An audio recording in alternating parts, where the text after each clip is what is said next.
திருச்சிற்றம்பலம். அரஹர நம பார்வதி பதயே. அரஹர மகாதேவா. தென்னாடுடைய சிவனே போற்றி, எந்நாட்டவர்க்கும் இறைவா போற்றி. வெற்றி விநாயகமூர்த்திக்கு ஜெய். விநாயகனே வெவ்வினையை வேறறுக்க வல்லான், விநாயகனே வேட்கை தணிவிப்பான், விநாயகனே விண்ணிற்கோ மண்ணிற்கோ நாதனுமாம், தன்மையினார் கண்ணிற் பணிமில் கனிந்து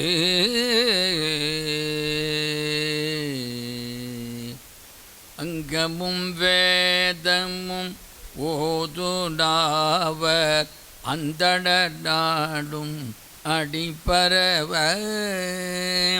அங்கமும் வேதமும் ஓதுடாவர் அந்தணர் நாடும் அடிபரவ, மங்கள் மதிதவள் மாடவீதி, மங்கள் மதிதவள் மாடவீதி, மருகல் நீலாவிய மைந்த சொல்லாய், செங்கயல்லார் பூணல் செல்வம் மல்கும் சீர்கொள் செங்காட்டன் உடியதனுள், கங்குல் விளங்கி எரியேந்தியாடோம் கணபதி சரம் காமுரவே, அங்கமும் வேதமும் ஓதுநாவர் அந்தணர் நாடும் அடிபரவ, மங்குள் மதிதவள் மாடவீதி, மருகல் நிலாவிய மைந்த சொல்லாய், செங்கயலார் புனல் செல்வம் மல்கு சீர்கொள் செங்காட்டன் குடியதனுள், கங்குள் விளங்கி எரியந்தி ஆடும் கணபதி சரம் காமுரவே, கங்குள் விளங்கி எரியந்தி ஆடும் கணபதி சரம் காமுரவே.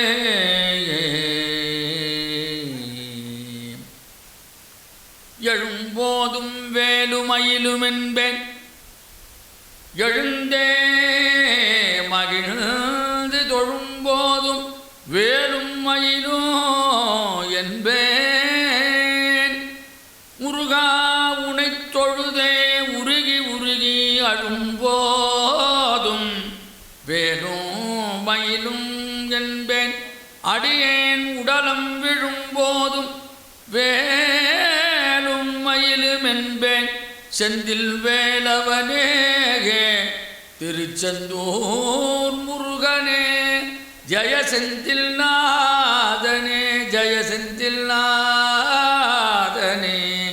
ஸ்ரீமத் குமர குருதாச குருப்யோ நமோ நமः. ஸ்ரீமத் பாம்பன் சுவாமிகள் திருவடிகளே சரணம். தூக்கும் பனுவற்றுரை தோய்ந்த கல்வியும் சற்றுவை தோய், வாக்கும் பெருக பணித்து அருள்வாய் வடநூற்கடலும், தேக்கும் செழுந்தமிழ் செல்வமும் தொண்டர் செல்லாவில் நின்று காக்கும் கருணை கடலேகே சகலகலாவல்லியே. ஸ்ரீமத் பயோநிதி நிகேதன சக்கரபாணி போகீந்திர போக மணிரஞ்சித புண்ணியமூர்த்தேகே, யோகீச சாஸ்வத சரண்ய பவாப்தி போத லக்ஷ்மீ நிசும்ம மம தேகி கராவலம்பம், பிரக்லாத நாரத பராசர புண்டரீகம் வியாசாதி பாகவத புங்கவகிருநிவாச, பக்தானுரக்தானாம் பரிபாலன பாரிஜாத லக்ஷ்மீ நிசும்ம மம தேகி கராவலம்பம், மனோஜவம் மாருததுல்ய வேகம் ஜிதேந்திரியம் புத்திமதாம் வரிஷ்டம், வாதாத்மஜம் வானரயூதமுக்கியம், ஸ்ரீராமதூதம் சிரசா நமாமி, புத்திர்பலம் யசோதைரியம் நிர்பயத்துவம் அரோகதா, அஜாட்யம் வாக்பட்டுத்வம் ச அனுமஸ்மரணாத் பவேத், அசாத்திய சாதக சுவாமின்யம் அசாத்தியம் தவ கிம் வத, ராமதூத கிருபா சிந்தோ மத்காரியம் சாதய பிரபோ காமாட்சம்பிகா சமேத ஸ்ரீ ஏகாம்பரநாத சுவாமினே நமः. மெய்யன்பர்களே, தாய்மார், ஞானமே வடிவாக விளங்கக்கூடிய ஆதி வயலூர் முருகப்பெருமானின் வற்றாத தனிப்பெரும் கருணையினாலும் அடியனுடைய மானசீக குருவாக விளங்கக்கூடிய பூஜ்ய ஸ்ரீ திருமுருக கிருபானந்த வாரியார் சுவாமி திருவடியிலே வணங்கி, எல்லாம் வல்ல காமாட்சி அம்பிகா சமேத ஏகாம்பரநாத திருவடிகளை வணங்கி, ஜெகத் ரட்சக தேவார திருப்புகழ் சபா நடத்தும் 70ஆம் ஆண்டு 4ஆம் நாள் வைபவம். இன்றைக்கு நாம் திருத்தல வரலாறு திருப்பனங்காடு என்ற அற்புதமான சிவக்ஷேத்திரம், அந்த திருத்தல வரலாறே நாம் இப்போ திருப்பனங்காடுக்கு நாம் போகிறோம். தமிழ்நாட்டிலே பாடல் பெற்ற சிவாலயங்கள் 276. அதிலே காவிரியின் வடகரை தலங்கள் 63, காவிரியின் தென்கரை தலங்கள் 128, நடுநாட்டு தலங்கள் 23, மலைநாட்டு தலங்கள் 1, பாண்டிய நாட்டு தலங்கள் 14, துளுவ நாட்டு தலம் 1, கொங்கு நாட்டு தலங்கள் 7, ஈழ நாட்டு தலங்கள் 2, தொண்டை நாட்டு தலங்கள் 32, வடநாட்டு தலங்கள் 5, ஆக மொத்தம் 276 பாடல் பெற்ற திருத்தலங்கள் இருக்கு. இதெல்லாம் சொன்னாதான் ஏதாவது ஒரு ஸ்தலத்துக்கு நீங்கள் போய் தரிசனம் பண்ணீங்கன்னு ஒரு நம்பிக்கை எனக்கு. அந்த தொண்டை நாட்டு திருத்தலத்திலே 32 9வது திருத்தலம் திருவன் பார்த்தான் பனங்காட்டு. வன்பார்த்தான் பனங்காட்டு, திருப்பனங்காடு என்றெல்லாம் இதுக்கு பெயர்கள் வழங்கப்படுகின்றன. அப்போ தொண்டை நாட்டில் இருந்தது, இப்போ திருவண்ணாமலை மாவட்டம் செய்யார் வட்டத்தில் இருக்குது. காஞ்சிபுரத்துலேருந்து 12வது கிலோமீட்டர். நான் ஏன் இந்த ஸ்தலத்துக்கு எடுத்தேன்னா, காஞ்சிபுரம் போயிட்டு வரும்போது காரில் தான் வந்தோம். அப்போ பார்த்தா அது வழியாக அந்த டிரைவரை கூப்பிட்டு வந்தா, பார்த்தா திருப்பனங்காடு. அது நமக்கு ரொம்ப சந்தோஷமாயிடுது. இல்லைன்னா இந்த ஸ்தலத்தை பற்றியா நமக்கு ஒன்றும் தெரியாது. சுவாமி அப்படி சுந்தரமூர்த்தி நாயனார் காஞ்சிபுரத்தில் தரிசனம் பண்ணிட்டு அதுக்கப்புறம் இந்த ஸ்தலத்துக்கு தான் வரார். காஞ்சிபுரத்தில் இடக்கண் பெற்றார். காமாட்சி அருளை வேண்டி அப்புறம் ஏகாம்பரநாதரை பாடி அவர் இடக்கண் பெறுகிறார். ஆடல் தான் முகந்தே அமுது செய்தானே, ஆடல் தான் உகந்தே அமுது செய்தானை, ஆதியை அமரர் தொழுதே தும்மாடல் தான் முகந்தே அமுது செய்தானை, ஆதியை அமரர் தொழுதே தும் சீலந்தான் பெரிதும் உடையானே, சில்தே பாரவர் சிந்தை உளானை, ஏலவார் குழலான் உமை நங்கை என்றும் ஏற்றி வழிபட பெற்ற, ஏலவார் குழலான் உமை நங்கை என்றும் ஏற்றி வழிபட பெற்ற, காலகாலனை கம்பனெம்மானை, காலகாலனை கம்பனெம்மானை, காலகாலனை கம்பனெம்மானை, காண கண்ணடியேன் பெற்றவாறே, காலகாலனை கம்பனெம்மானை, காண கண்ணடியேன் பெற்றவாறே, காண கண்ணடியேன் பெற்றவாறே.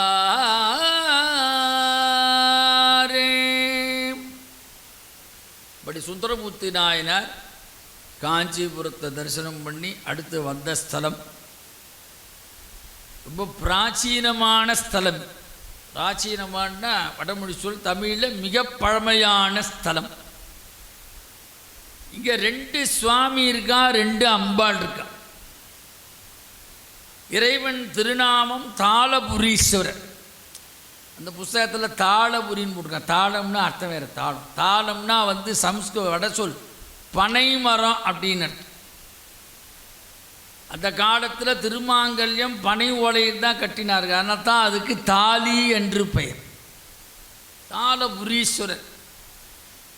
இன்னொரு சுவாமிக்கு பேர் கிருபாபுரீஸ்வரர்.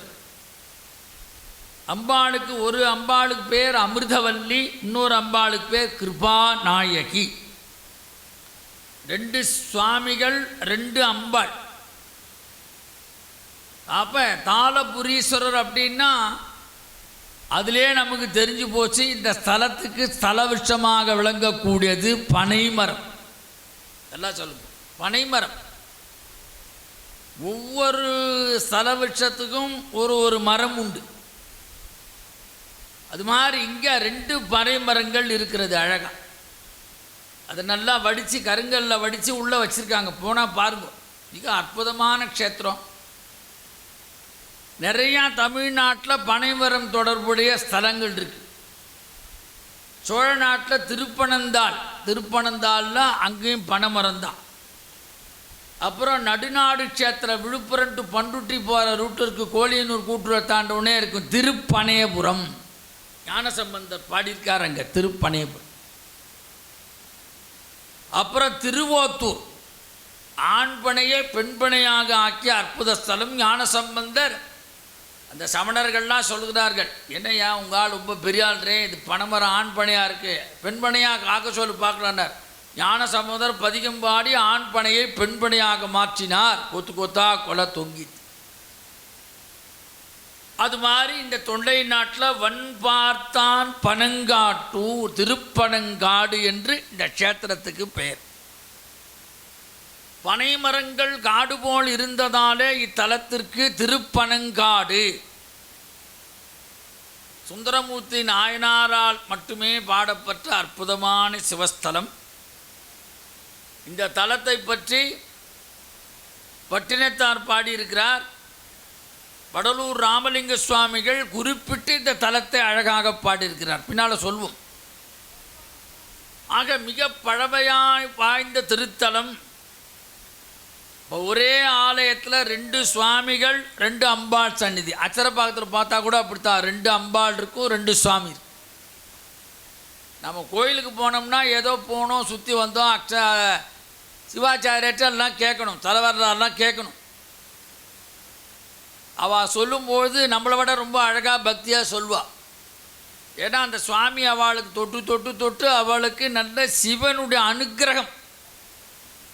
அதனால்தான் சுந்தரமூர்த்தி நாயனார சுவாமி அந்த வம்சத்தில் பிறக்க செய்தார். 30 திருமேனி தீண்டுவார்க்கும் அடியேன்.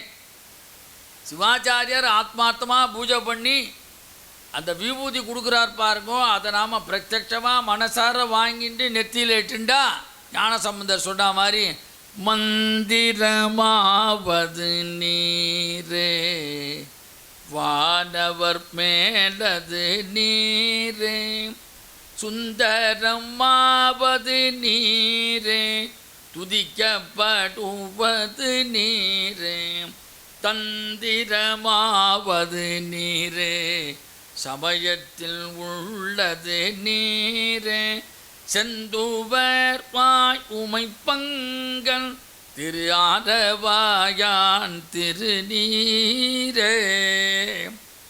அதனால் விபூதியை வாங்கின்னு அப்படியே தட்டிட்டு போகக்கூடாது. எல்லோருக்கும் நான் ரெக்வஸ்ட்டாக கேட்டு, இனிமேல் சிவாச்சாரியே சொல்லணும், இன்னும் ஒரு சிட்டிக்கை தான் போடணும். 2 அரிசி அடை சித்த வைத்தியத்தில் சொல்லுவான் பாருங்கள், இவ்வளோ தான் போடணும். அப்போ தான் நம்ம இட்டுட்டு போவோம். சில பேர் ஃபூன்னு இப்படி ஊதுறா, இதெல்லாம் சிவ அபராதம். நாம் அபராதத்துக்கு கழிக்கணும்னு தான் சிவாலயத்துக்கே வரணும். வந்துட்டு அங்கேயே அபராதம் பண்ணக்கூடாது. அது விபூதி வாங்கிட்டு அது அப்படி இட்டுக்கணும். அப்படி கடமையெல்லாம் அப்படி சொல்லியிருக்கு விபூதி மகிமையில். அதனால் இங்கே ஒரே ஆலயத்தில் 2 சுவாமி சந்நிதிகள், 2 அம்பாள் சந்நிதிகள். இப்போ இந்த ஸ்தலத்துக்கு யார் முதல்ல வர்றார் அப்படின்னா, அங்கே சிவபெருமானுக்கு கைலாயத்தில் பார்வதிக்கும் சிவபெருமானுக்கு கல்யாணம். வடகோடு தாழ்ந்து தென்கோடு உயர்ந்தபோது அகஸ்தியரை அனுப்புகிறார். பாருங்க எவ்வளோ ரிஷிகள் இருக்காங்க பாரத தேசத்தில். சுவாமி அகஸ்தியரை தான் அனுப்புகிறார். ஏன்னா அவர் தான் கரெக்டான ஃபிட் பர்சன். நீங்கள் போங்கோ, எங்கெங்கெல்லாம் நீங்கள் போகிறீங்களோ அங்கெல்லாம் உங்களுக்கு நான் கல்யாண காட்சி காட்டுறேன். நம்ம திருவேற்காடில் இருக்குது கல்யாண காட்சி. சுவாமிக்கு லிங்கத்துக்கு பின்னால் பார்த்தா திருமண கோலம், திருமறைக்காடு. அது மாதிரி அகஸ்தர் இங்கே வந்தபொழுது இந்த திருப்பனங்காட்டில் சுவாமி அப்படியே மறைந்து கிடந்தார். அந்த லிங்கம் மிகப்பெரிய லிங்கத்துக்கு பேர் பர்வத லிங்கம் என்று பெயர். அந்த பர்வதலிங்கத்தை அது சுயம்பு மூர்த்தியாக இருந்தது. அதை கண்டுபிடித்து முறையாக முதல்ல பிரதிஷ்டை செய்தவர் அகஸ்தியர். அகஸ்தியருக்கு பல சீடர்கள் உண்டு. அந்த சீடரில் முதன்மையானவர் புலஸ்தியர். அந்த புலஸ்தியரும் இன்னொரு சிவலிங்கத்தை இந்த திருப்பனங்காட்டை பிரதிஷ்டை செய்திருக்கிறார். அவர் எங்கேருந்து கொண்டு வந்தார்னா அந்த லிங்கம் இமாலயத்திலிருந்து கொண்டு வந்து இந்த திருப்பனங்காட்டில் பிரதிஷ்டை செய்திருக்கிறார். அகஸ்தியர் பிரதிஷ்டை செய்த சுவாமிக்கு பெயர் தான் தாளபுரீஸ்வரர். தாளம் இல்லை, தாளபுரீஸ்வரர். தாளமரம் என்று சொன்னால் பனைமரம். அம்பாளுக்கு பெயர் அமிர்தவல்லி. புலஸ்தியர் பிரதிஷ்டை செய்த சுவாமிக்கு பெயர் கிருபாநாதீஸ்வரர். எல்லாருக்கும் கிருபையை தரக்கூடிய. திருவண்ணூரில் சுவாமிக்கு பேர் கிருபாபுரீஸ்வரர். சுந்தரமூர்த்தி நாயனார் தடுத்தூர் கொண்டாரே, அங்கே கிருபாபுரீஸ்வரர், இங்கே கிருபாநாத ஈஸ்வரர். அம்பாளுக்கு பேர் என்ன? கிருபாநாயகி. இந்த கோயிலுக்கு முன்னால் போனவங்களுக்கு தெரியும், ஐயாலாம் போயிருப்பான்னு தெரியாது. முன்னால் ஒரு பெரிய கோட்டை முனீஸ்வரன் ஒரு கோயில் இருக்கு. அந்த கோட்டை முனீஸ்வரர் தான் இங்கே முக்கியமான இருக்கக்கூடியவர். அப்போ அகஸ்தியர் வந்தபோது இந்த கோட்டை முனீஸ்வர்கிட்ட ஒரு வேப்ப மரம் இருந்ததாகவும் அவருக்கு இங்கே யோக முனீஸ்வரர் என்று ஒரு பெயர் நாமம் அமைந்திருந்து அவ்வளோ ரொம்ப நாளாக இருக்கார். அந்த திருப்பனங்காட்டு கோயில் நுழையும் போதே பார்த்தா வெளியில் இருக்கும். இந்த இடத்துல காஞ்சி மகா சுவாமிகள் ஒரு 10 நாள் வந்து பூஜை பண்ணியிருக்கார். அவர் சொல்லியிருக்கார், மிக அற்புதமான க்ஷேத்திரம் இந்த திருப்பனங்காடு. அப்போ ஒரே பனைமரமாக இருக்கிறதுனால சுவாமிக்கு என்ன பண்ண முடியும்? கீதையில் சொல்லுவான் பகவான், பத்திரம் புஷ்பம் பலம் தோயம். அதை தான் திருமூலர் சொன்னார். பத்திரம் புஷ்பம் பலம் தோயம். பத்திரம்னா சிவாலயம் போகும்போது வில்வ பத்திரத்தில் எடுத்துன்னு போ. பெருமா கோயிலுக்கு போகும்போது துளசி பத்திரத்தை எடுத்துன்னு போ. மாரியம்மன் கோயிலுக்கு போகும்போது வேப்பலை எடுத்துன்னு போ. இதெல்லாம் திருமூலர் சொல்கிறார். யாவர்க்குமாம் இறைவர்க்கு ஓர் பச்சிலை, யாவர்க்குமாம் பசுவிற்கு ஓர் வாயுரை, யாவர்க்குமாம் உண்ணும் பொழுது ஒரு கைப்பிடி அன்னம், யாவர்க்குமாம் பிறர்க்குறை மின்னுரை தானே. அதனால் கோயிலுக்கு போகும்போது வெறுங்கையோடு போகக்கூடாது. இது வரைக்கும் செய்யாதவங்க நாளையிலேருந்து போனால் கோயிலுக்கு எதாவது எடுத்துன்னு போகும். சுவாமியெல்லாம் நம்மளை ஒன்றும் கேட்கல. நமக்கு இவ்வளோ சௌரியமாக சுவாமி நம்மளை மனுஷ ஜென்மா எடுத்து வச்சாரு. அதுக்கோசரமாவது நாம் இதெல்லாம் செய்யணும். இதுக்கு தான் நன்றின்னு பேர். நம்ம எவ்வளோ வேணால் படிச்சிருக்கலாம், எவ்வளோ சம்பாதிக்கலாம், எவ்வளோ பல பட்டங்கள் பெறலாம். அதனால் எக்காலத்திலும் ஈசனையும் மறவாதிருக்க வேண்டும். வள்ளுவர் அழகாக சொல்கிறார், என்னன்றி கொன்றார்க்கும் உய்வுண்டாம் உய்வுள்ளை செய் நன்றி கொன்ற மகற்கு. யார் செய் நன்றி கொண்டவர்கள்? ஆண்டவனை நினைக்க மறந்தவர்கள் செய் நன்றி கொண்டவர். எவ்வளோனா படிச்சிருக்கலாம், எல்லா கல்வியும் நமக்கு பின்னால் உதவுமானா உதவாது. பகவானுடைய திருநாமமும் பகவானுடைய திருவருள் தான் உதவும். அதனால தான் நாமாக்கள் சொல்லுகிறாங்க, கலியுகத்தில் பகவன் நாமாவை சொல்லிகிட்டே இருக்கணும். சிவசிவா சொல்லு, ராமராமா சொல்லு, கோவிந்தா சொல்லு. பெண்களாக தான் அம்பாளை சொல்லு, அபிராமி இருந்தால் அதை பாராயணம் பண்ணி சிவபுராணம் படி. நம்ம சனாதன தர்மத்தில் தான் ரொம்ப சுதந்திரம். எந்த சுவாமி யார் வேணால் இப்போ வேணால் கும்பிட்டுக்கலாம், எந்த சுவாமியும் கோச்சிக்காது. இருக்கிறது ஒன்றே ஒன்று தான், ஏகம் பரபிரம்மம். அதைத்தான் அபிராம் பட்டர் சொல்றார், ஒன்றாய் அரும்பி பலவாய் விருந்து இவ்வுலகு எங்குமாய். இறைவன் ஒருத்தன் தான் இருக்கிறான், ஏகன் அநேகன் இறைவனடி வாழ்க. சிவபுராணத்தில் சொல்கிறார் இல்லையா, அவனே ஒருத்தன், அவன் பலவாக இருக்கிறான், ஏகன் அநேகன் இறைவனடி வாழ்க. எதுக்கு சொல்கிறேன்னா, கோயிலுக்கு போகும்போது ஏதாவது நம்ம வெறுங்கையோடு போகக்கூடாது. சிவாலயத்துக்கு வந்தால் நல்ல வில்வம். சிவ பூஜை தான் ரொம்ப ஈஸி, நல்லா தெரிஞ்சுக்கோங்க. ₹1 பண்ணலாம், ₹1,00,00,000 பண்ணலாம். சிவலயத்தில் வீட்டில் இருந்தால் கூட நல்லா குளிச்சுட்டு ஒரு வில்வத்தை வச்சுட்டு ஜலத்தை அது மேலே சாத்தினா போகும். ஏக பில்வம் சிவார்ப்பணம். இந்த வில்வம் போடும்போது நல்லா ஆத்மார்த்தமாக பண்ணு. ஒரு வில்வம் கொடுத்துட்டுனா உனக்கு பல கோடி ரூபாயை சுவாமி அனுகிரகம் பண்ணிவிடுவார். ஏக பில்வம் சிவார்ப்பணம். இந்த சிவார்ப்பணமாக செஞ்சுடும். ₹1 பூஜை பண்ணலாம், ₹1,00,00,000 பூஜை பண்ணலாம் சுவாமிக்கு. இப்போ சிவ வழிபாடு ரொம்ப எளிமையானது, அன்பானது. சிவனடியார்களும் ரொம்ப அன்பாக இருக்கணும், கோபமே படப்பட. ஞாபகம் வச்சுக்கோங்க, அன்பே சிவம். நீங்கள் அன்பே சிவன்னா வேற எங்கேயா போயிடாதீங்க. சிவபெருமானுக்கு உண்டான மந்திரமே அன்பே சிவம். அப்போ சுவாமிக்கு நைவேத்தியம் பண்ணணும். இப்போ அந்த ஊரில் பனங்காடு தான் இருக்குது, வேறு என்ன இருக்குது அங்கே? அந்த பனம் பழங்கள் தான் அகஸ்தியர் டெய்லி சுவாமிக்கு நைவேத்தியம் பண்ணினார். நைவேத்தியம்னா காட்டுதல். நைவேத்தியம்னா காட்டுதல். அப்போ ஏன் எதுக்கு ஸ்க்ரீன் போடுறாங்க? நம்ம பார்க்கக்கூட கிடையாது. சுவாமிக்கு அந்த ஒரு மரியாதை. புஷ்பம் பத்திரம் பலம் தோயம். இஷ்டபரமாத்மா சொல்கிறார், நல்ல பூவை சுவாமிக்கு செய்ய. போன ஜென்மாவில் செய்யலாம், இந்த ஜென்மாவிலே செய். புண்ணியம் செய்வார்க்கு பூ உண்டு நீர் உண்டு. திருமூலர் சொல்கிறார்ல, யாவர்க்குமாம் இறைவர்க்கோர் பச்சிலை. கோயிலுக்கு போகும்போது சும்மா போகாத, சரி கோயிலே கிடைக்கல, அடுத்து என்ன பண்ணணுன்னார். யாவர்க்குமாம் பசுவிற்கு ஓர் வாயுரை. எங்கேயா பசுமாடு இருந்தால் அருகம்பில்லு கொடு. இப்போ கோயிலும் கிடைக்கல, பசுமாடும் கிடைக்கல, வில்லும் கிடைக்கல, புல்லும் கிடைக்கல.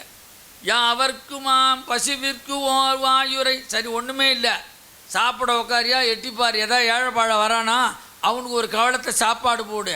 யாவர்க்குமாம் உண்ணும் பொழுது ஒரு கைப்பிடி அன்னம். மூணுமே பண்ணலையா, வேற ஒன்று இருக்குது எளிமையானது. யாவர்க்குமாம் பிறர்க்குறை இன்னுரை தானே. ஒருத்தங்களை பார்த்தா வழியில், என்ன சார் சௌக்கியமா, நல்லா இருக்காள அப்படின்னு கேட்டு அவன் மனம் மகிழ்ந்தான்னா அது எப்படிராக்கு? திருமூலர் சொல்கிறார், அம்பாளுக்கு நவாபரண பூஜைக்கு ஈடான சொல்லலாம். யாவர்க்குமா ரொம்ப இனிமையாக பேசும். அது சைவத்தில் தான் இருக்குது, அது இனிமையாக பேசுதல். அப்போ அகஸ்தியர், சுவாமி அகஸ்தியருக்கு இந்த தலத்தை கடத்தில் பனம்பழங்களை நிவேதனம் செய்தார். இன்றளவும் இன்னும் பனம்பழம் அங்கே நிவேதனம் செய்யப்படுகிறது திருப்பனங்காட்டூரில். அப்படி பனம்பழ நிவேதம் பண்ணால் அடுத்த பிரசாதத்தை சாப்பிட்டா என்ன கிடைக்கும்? அடுத்த குறிப்பிட சொல்கிறார், பிள்ளை பேறு இல்லாதவர்கள் இப்பனம்பழத்தை உண்டால் சந்தான பிராப்தி புத்திர பிராப்தி ஏற்படும், வம்ச விருத்தி உண்டாகும். இந்த பனம்பழத்தில் அவ்வளோ மருத்துவ குணங்கள் இருக்கிறது. அதனால தான் காஞ்சி பெரியவர் தலத்தில் வழிபாடு செய்தார். அப்போ அவர் சொல்கிறாராம், அவர் கூறிய வார்த்தைகள், இத்தலத்து கோட்டை முனி பூஜித்து விட்டுதான் தாளபுரீஸ்வரையும் கிருபாநாதபுரீஸ்வரையும் அம்பாளையும் வழிபாடு செய்வது சாலச் சிறந்தது. சில கோயிலுக்கு பண்ணுங்கெல்லாம் போனால் பிள்ளையாரத்தான் முதல்ல விக்னேஸ்வர மூர்த்தி கொட்டுட்டி தான், அப்புறம் முருகப்பெருமான், அப்புறம் எல்லாம் கிரமமாக இருக்குது சிவாலயம் எப்படி வழிபாடு செய்ய வேண்டும் அப்படி.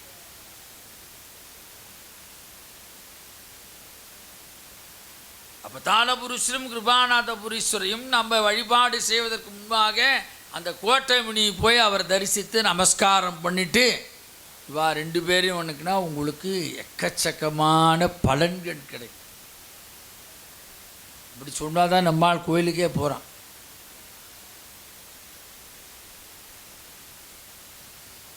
இப்போ இந்த தலத்தை சுற்றி என்னென்ன ஸ்தலங்கள் இருக்குது சொல்கிறார். காஞ்சிபுரம், குரங்கணில் முட்டம், திருமாகரல், திருவோத்தூர், திருவலம், திருமார்பூர் எல்லாமே இந்த ஸ்தலம் பூரா ஞானசம்பந்த பெருமான் வழிபாடு செய்து பாடியிருக்கிறார். ஆனால் இந்த தலத்திற்கு ஞானசம்பந்தர் வந்திருக்கலாம், அது குறிப்பில் இல்லாமல் இருக்கலாம். நானும் அந்த சிவாச்சாரியர் கேட்ட சுற்றி பார்த்தேன். அங்கே சைன பல்கலைக்கழகம்லாம் இருந்திருக்கு ஒரு காலத்தில். சைனாடேன்னு இங்கே படிச்சிருக்காங்க. அதெல்லாம் பெரிய பெரிய போர்டுலாம் வச்சுருக்காங்க. இந்த பக்கம் போனால் பாருங்க. அப்பர் பெருமான் இப்போ தலத்துக்கு வராட்டா கூட தன்னுடைய க்ஷேத்திர பிள்ளை தமிழில் சொல்கிறார். பாழி பழனம் பனந்தாள் பாதாளம் பராய்த்துறை பைங்கீலி பனங்காட்டூர் தன்காழி கடல் நாகை காரோணத்தும் கையிலாய நாதனையே காணலாமே. பாழி பழனம் என்று சொன்னால் திருப்பழனம்னு ஒரு ஸ்தலம். பனந்தாள் திருப்பனந்தாள், பாதாளம் பராய்த்துறை திருப்பராய்த்துறை, பைங்கேலி திருப்பைங்கேலி, அதுக்கப்புறம் பனங்காட்டூர், தன்காழி சீர்காழி, கடல் நாகைக்காரோணம் நாகப்பட்டினம். இந்த ஸ்தலத்துக்கு சொல்கிறார். இதெல்லாம் வழிபாடு செய்யல பனங்காட்டூரை சேர்த்து பாடினாக்க கைலாய நாதனையே காணலாமே. இந்த வரிகள் பாடிட்டே வந்தால் நம்ம கைலாசு கூட போக வேண்டாம், கைலாய நாதனையே காணலாம். ஒரு அற்புதமான வரிகள்.